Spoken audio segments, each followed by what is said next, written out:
Hi everybody, it's Ron over at SimCats. We're doing some short little videos on showing you how to use the tools you have on your website.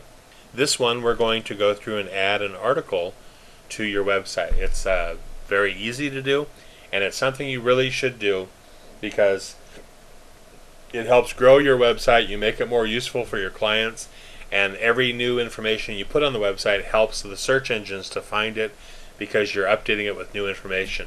So it's a really good idea to add things to your website. It only takes a few moments to do, and this is an important marketing tool that you have. You want to make sure that you're getting this out so your people can see it. There are also some really good tools that once you publish it on your website, it will also publish to your Facebook business page or Facebook personal page, and it can also go out if you want it to in an email to your clients. Those are different options that are available for your website. Most of you have the Facebook plugin and the AutoChimp plugin, which is what I recommend for sending out letters to your clients. If you don't have those plugins installed, contact me and I can help you with that stuff. Here's how we do it though. It's very simple. Go to Add Post, so we're going to add a new post. You just need to find something of interest. I have found that there's a farmer's market here in Livermore, and this is interesting, so I'm going to put it up on my website because I want my users to know the different activities that they can find in my particular area. So here I'm going to copy the title of this. This is the title. This is the farmer's market, and I'm going to paste the title in here, and I'm going to add something. This will be on Thursday afternoons. Oops. So I've got a title for my article, and now I'm going to copy a little bit of information about the farmer's market, and there's a couple of paragraphs here. So I'm just going to go ahead and copy a little bit of information about the farmer's market from the page, not the entire thing, just a little bit of it here. And what I do then is I go in and I will paste that information that I've copied directly in here. Now I'm going to clean up the text a little bit here, so I took out one of the spaces that was in there. And I'm doing this under the Visual tab. So remember to do that under the Visual tab if you could, please. That gives you more options. At that point you can bold things. Here's a URL link that was carried over because I copied it from there. So if you do it under Visual, you can just copy it in there and it'll show up nicely there. Next thing I want to do is I'm going to go ahead and give it a category. In this case, you probably want to have a category for community blog, community information.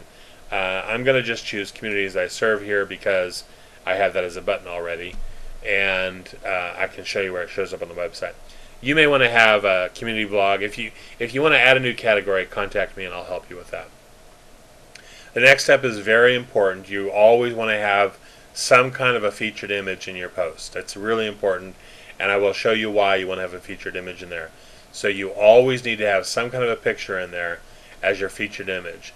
Now here's a picture for the farmer's market, and I'm going to just copy it. So I'm going to save this image, and I'm going to go ahead and put it in here to where I can find it. And now I have an image that I can put into the post I've just done. Again, it's really important to have a featured image. Here we go. Let me just find that. There we go. So now I'm uploading the picture, Livermore Farmers Market, right there. It's set featured image. Okay, so now I've got that done.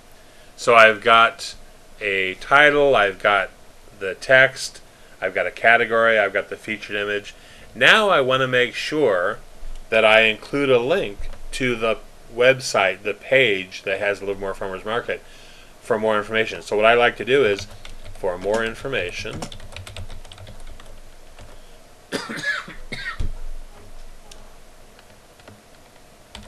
click here. And or it could also be for the rest of the story.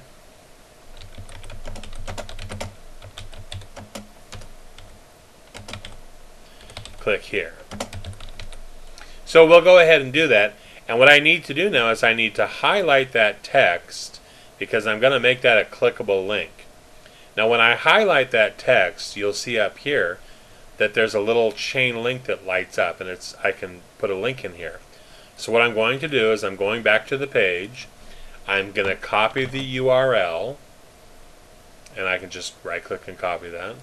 And now I'm going to go ahead, this is highlighted, I'm going to put that URL in here, and I'm going to choose to open link in new window and click on add link. Now this becomes a clickable link that people can click on to see the rest of the story.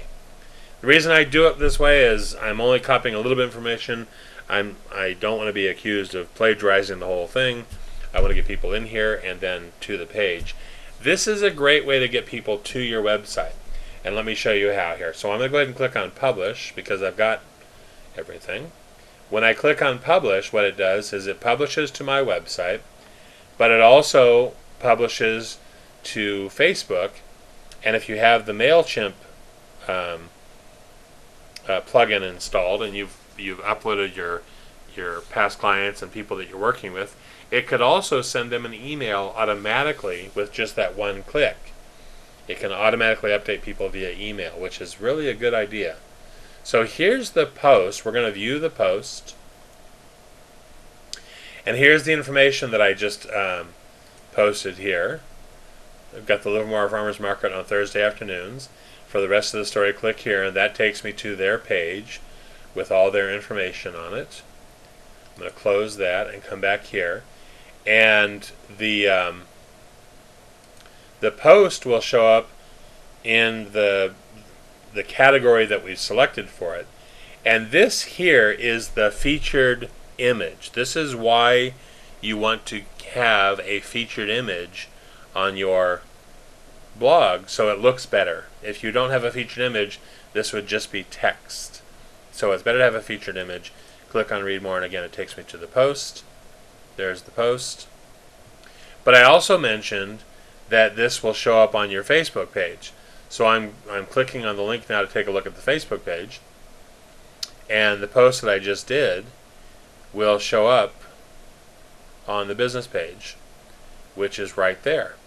And again, here's your featured image. It's important that we have something in there for the featured image, and there's some information and there's a link. The link goes back to my website. So this way I'm getting more exposure, getting people back to my website in order to see this information, and then they can see the rest of the story, or they can go to even more information there. But I'm building traffic on the website, and that's an important part of having the website, is having things that draw attention to your website and build traffic for it. In addition, as I said, that can be sent out as an email to your whole customer base, which is a very good idea. And then, that would attract even more attention and more traffic to your website. You're dealing with your referral base, which is important. So that's how you add an article into your blog. Very, very easy to do. If you have any questions, give me a call. We can walk through it. Ron at Simcats, 925-658-4718. Thanks.